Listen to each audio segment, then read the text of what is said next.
Okay, I think I'm ready to start. Sounds like everyone can hear me. Good afternoon, everyone. Thank you for making the time towards what is probably a very busy day at the Frankfurt Book Fair. My name is Becky Hill, and I'm Head of Open Research at Taylor & Francis. And I'm here to talk to you today about the intersection of open science and research integrity. And I should caveat at the beginning that, as my role title suggests, my area of focus is very much on the open science, open research side of things. In building this presentation, I have consulted my expert colleagues on research integrity, so I hope I'll do them justice in this. And as many of you will know here, open science and research integrity are real hot topics in academic publishing and in research system more generally. And really, what I'll be trying to do today is look at that complex relationship between the two and analyse that.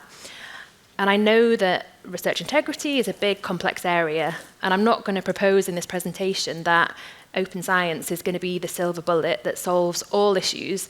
There are much bigger root and branch approaches around research assessment reform and tools and training and also collaboration across stakeholders. But I haven't really got time to talk about that, so I'm just going to focus in on open science and research integrity. And I'm going to try and make it about 20 minutes today, so hopefully there'll be time for questions at the end. So this is what I'm going to cover, starting off with the context of research integrity and drawing on some of the examples from our experience at Taylor & Francis. I'm then going to move on to open science. Where does this fit in? How can we apply this to research integrity? And then I'll close off with some case studies and some thoughts and reflections on what publishers can do. And I'm speaking from Taylor & Francis and F1000's perspective here, so I'm very much drawing on our own experience, but I'm sure there'll be other examples that'd be great to hear from you if you have any. And then I'll summarise and close for questions. So firstly, on to research integrity. As the title of this suggests, we've seen an increase in research integrity issues across the industry, to say the least. And I think this probably doesn't need any introduction to any of you here today. Indeed, it's kind of been in mainstream news. I think it was in the New York Times, and I've screenshotted an article from The Guardian in the UK here. But I think it's still worth just taking some time to talk about what we mean by research integrity from a academic publisher perspective, and some of the issues that we're seeing, which is not exhaustive, but includes paper mills or authorship for sale, where highly adaptive organisations will produce poor or fake research that genuinely resemble actual research articles, and those will be for sale for authors to submit to journals. Image and data manipulation, which is essentially modifying the results of research to have an intended outcome, whether that's a positive result or something to meet your hypothesis. Duplicate submissions, which I think is what it says on the tin.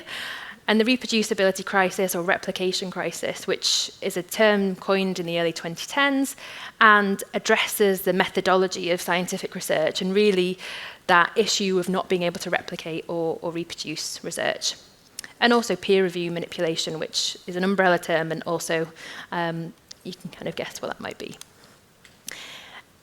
And alongside the increase in number of issues that we're seeing as publishers, we're also seeing an increase in the complexity of issues. So this is a really nice example of that, which is from my colleague, Dr. Sabina Alam, who's our Director of Research Integrity at Taylor & Francis. And luckily for me, she published a paper on this just a few months ago in the Insights Journal. And this image shows, from Taylor & Francis' perspective, the number of ethics and integrity cases we've been investigating over the years. And as you can see from that blue line there is a sharp uptick from 2020 onwards in terms of the number of cases that we've seen. But if you look at the images above the line as well, what you can see is an increase in the number and the complexity, and a shift towards more deliberate types of misconduct as well. So if you look at the beginning of the graph in 2017, you can see more standard types of integrity issues, plagiarism, authorship disputes, which publishers have built systems to deal with effectively and efficiently. But over the years, this still persists, but each year there's been an additional and more complex type of issue, whether it's paper mills or manufactured data or peer review manipulation or generative AI. And this is also from Sabina's paper, and I think it's worth including here because it just acknowledges that there is a spectrum of intentionality in these issues. I think research integrity can be used as a bit of a stick to say these are bad actors, but actually there is a spectrum here, and not all integrity or integrity issues are intentional. And it can go from the green area, where it might be a lack of information or training, right through to the yellow and red, which is much more intentional. And it's really more on the yellow and red side that I'm interested in kind of where open science can come into play. But this is not just an issue for Taylor and Francis. All publishers are facing this, and universities and funders as well. And there are many cross-sector collaborations going on to try and tackle this at scale. United to Act is one, addressing paper mills. The STM Integrity Hub is another. And I've included this infographic from the UK Research Integrity Office, who were set up over 20 years ago, or nearly 20 years ago, I think now, who are an independent body providing expert advice and guidance on research integrity. And I wanted to include this infographic because I think it really helps to illustrate a couple of things. Firstly, that research integrity can be across the research life cycle, so from the point of inception, an idea and concept, through to production, and then right through to dissemination, where publishers get involved as well. But I also wanted to include this because I think it really clearly shows some of the shared goals when it comes to good research practice or upholding the standards of research integrity, what that shares with open science. So transparency, rigor in methods, data reporting, credit for researchers, but also reproducibility as well. And I've added that, that's not mentioned here, but I think it's very much central to the aim of open science. So that takes me on to where does open science fit in? And I don't think anybody here is going to need a definition of what open science is. But in case you come here to understand what it is, I thought I'd include just this as a one slide, which I think is a really quick, succinct summary of UNESCO's recommendation on open science, which was published a couple of years ago, and encapsulates some of those aims, which is making scientific knowledge openly available, accessible, and reusable for everybody, and the potential that can bring to inclusive and democratic research. So I've already touched upon on the UK Rio slide where open science and research integrity share some similar goals. I wanted to dig into that a little bit deeper here, and I've included an image from an article in BMC Research Notes, which basically looks at this, open science, and how it's intertwined with research integrity. And I think as a Venn diagram, it's really helpful to show that central aim of making research traceable and verifiable, and the things that feed into that around rigor of research, transparency and completeness of reporting, and open science to kind of full dissemination of the output. But to add some of my own thoughts on there as well, from a publisher perspective, I think the key elements really around the validation of research. And this is not something that's unique just to open. Obviously, publishers' roles are to validate research, whether it's published openly or closed. But I think because of the unique nature of open science and the transparent practices that are related to that, there are some extra checks and balances and validation that's needed. And I'll talk about that in a case study shortly. Discoverability is obviously a key aim of open science, enabling publication routes for all parts of the research journey, but also publishing null and negative results, so addressing some of that publication bias aspect. Transparency is key, and I'll come back to open data as an element. And also the reproducibility of research, which I mentioned before, so not just making something open, but making sure that you can verify it so that it's usable and reusable and can improve the pace of research. And then also when it comes to persistent identifiers, which obviously are not unique to open science, but I think embedded within transparent practices, these help to assure the provenance of research contributions, things like ORCID and credit, which really break down the contribution that an author has made to research. So the next two slides, I wanted to pick up on two elements of open science and look at the literature that's out there and the examples from research about how these can interplay with research integrity, but what they can bring to improve it as well. Open data, I think, is the big one for us to focus on first. And I've included 2 articles here. The first from the Federation of European Biochemical Societies. And in one of their articles, it's about paper mills and the fabricated raw data that can be associated with them. And the editorial team at this journal had noticed a steep increase in submissions, which looked like it had potentially fabricated data associated with it. It followed a generic pattern of behaviour. And the conclusions that they make was having a robust data policy at journal level, which encourages or mandates sharing of data, was crucial for them to detect paper mills because they could see that up front. I think the interesting thing about this is really they're saying, this needs to be for all journals for it to work and for it to protect the scholarly record. Otherwise, one journal will reject it, another one it may get submitted to that doesn't have that policy. The second article is from BMC's Molecular Brain, and it's an editorial published in 2020 and looks at the previous 2 years of, from the editor's perspective, really looking at lack of raw data and its effect on reproducibility. And the editor at this point was really kind of highlighting the importance of having access to raw data, not only for reproducibility and data mining, but also really to assure that the data linked to the article was actual data. It wasn't built on fake data, or it was non-existent perhaps. And they cite an example where they asked over 40 authors to share their data, and only 21 of them were complying.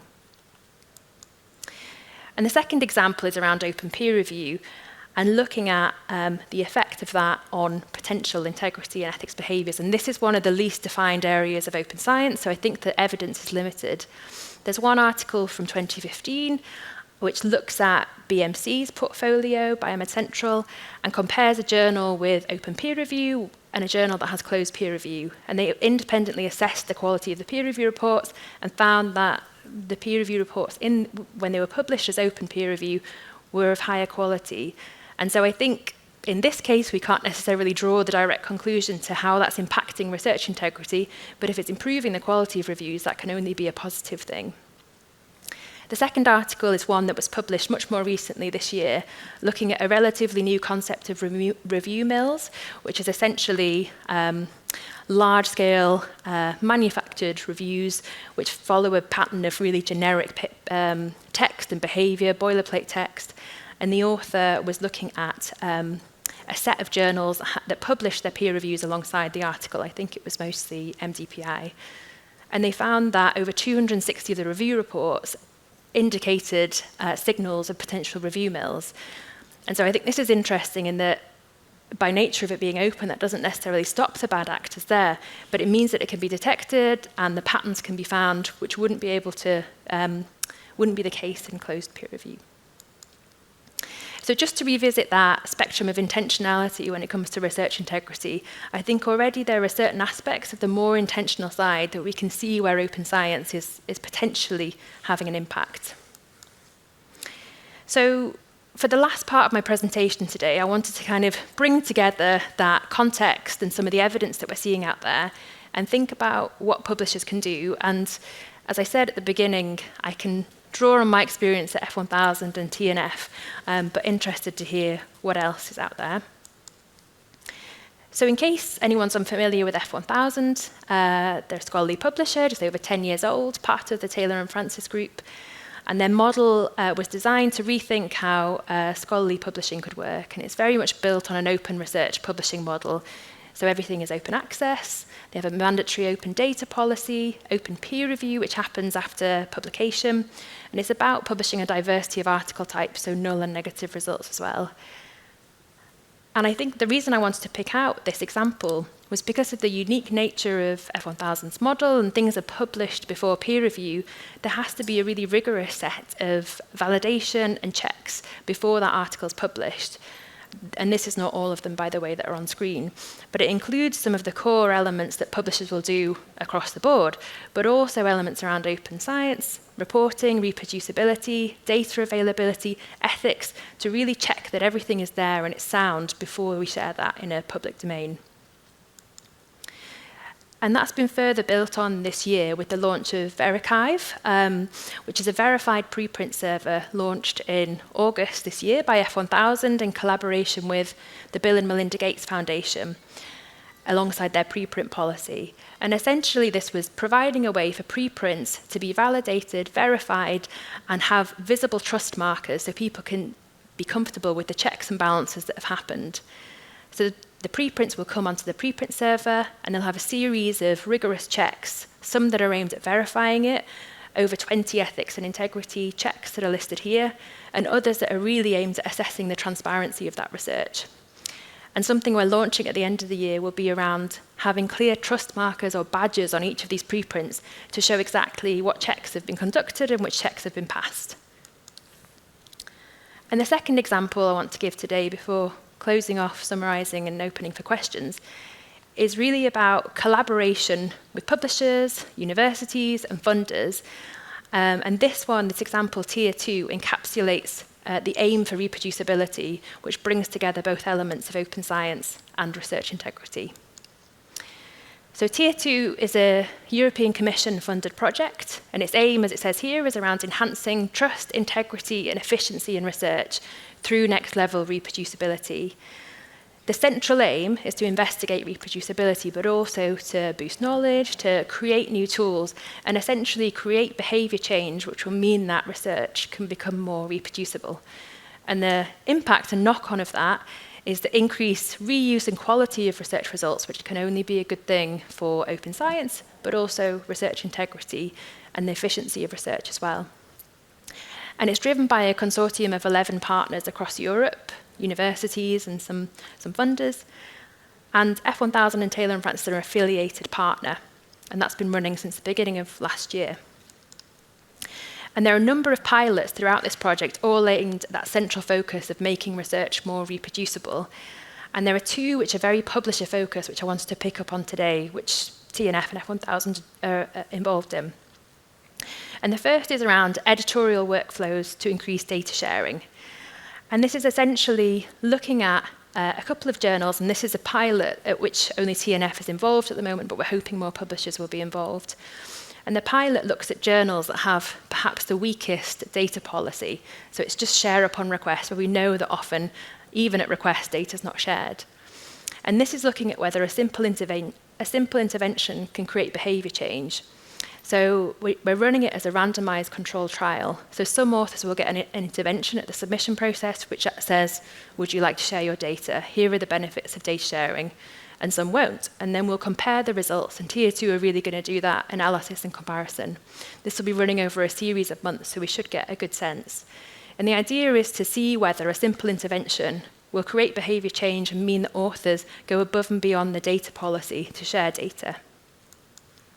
And the second is an editorial reference handbook, which is really focused on operationalizing those checks and making sure that publishers can set up robust data policies and improve the policies that are there in existence.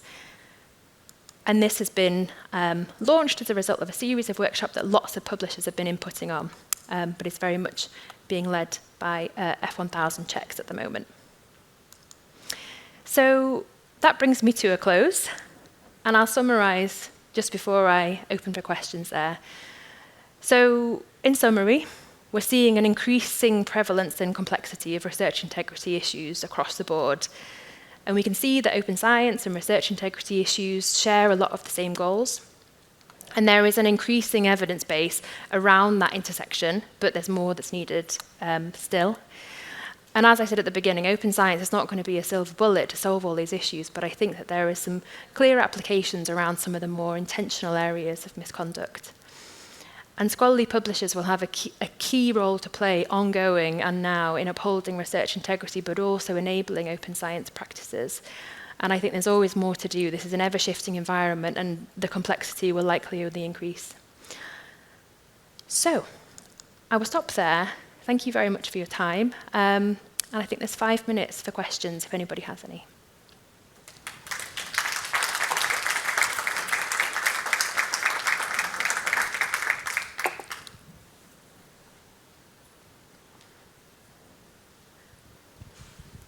Thank you.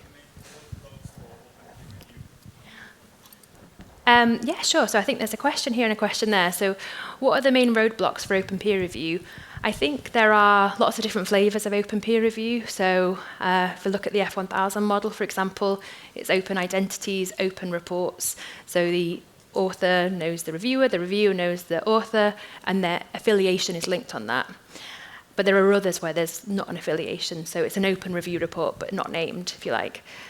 I think some of the challenges or roadblocks around that are willingness to put your reviews out in the public air, and the potential hierarchies that exist in academia, and a nervousness about reviewing someone perhaps constructively but critically who is more senior to you or who's influential in your field. I think that's one of the concerns. I think also there's a cultural aspect to this, but I think there's lots of applications for it, and lots of publishers are moving into this space. So PLOS has this as well. Taylor and Francis have just launched a pilot on one of our journals. I think Wiley does it, IOP do it. But I think it's around behaviour change, and it's around incentives. I think one of the really nice things about open peer review, where there's a named report, is that it can give credit to that process where we know that there's all this invisible labour that happens behind the scenes. But actually, this is a way to surface that. It can have a DOI, it's citable, you can link it to your ORCID profile. So, yeah, I think the main roadblocks are around nervousness, around putting that out in the public forum. I was going to ask a similar question, which was what the obstacles are to data sharing. Why don't people share data? Is it about competitive advantage and wanting to keep stuff secret? Or? Yeah, that's a really good question. I think it varies subject by subject. I think the fear of scooping is a big one. The idea of having your data being where your research is, that is the science, and sharing that in a public forum. I think there's nervousness around sharing certain types of data, especially if you're in kind of medicine and health, and there are obviously guidelines around that, and we can be as flexible as the mantra of as open as possible, as close as necessary. I think also in terms of HSS, obviously CNF publishes a lot of HSS research. It's the concept of what is data. You might not think that you have data associated with your research, but really rethinking that as well. I also think some of the challenges are around this needs to really happen. This needs to be a systemic change that happens across the research system. So if we as a publisher are coming in at the end and saying, share your data, and that's the first time they've thought about how to format their data and have it in a usable and shareable way, it's too late in the process, and that needs to be at the point of production, really, for it to work. So I think some of those, it's a subject challenge, it's a not wanting to be scooped challenge, it's a not knowing what the regulations are, but I think there are loads of benefits that we can outline to research, and that's some of the work that we've been trying to do at F1000 anyway. Thank you. Any other questions? We've got 1 minute left.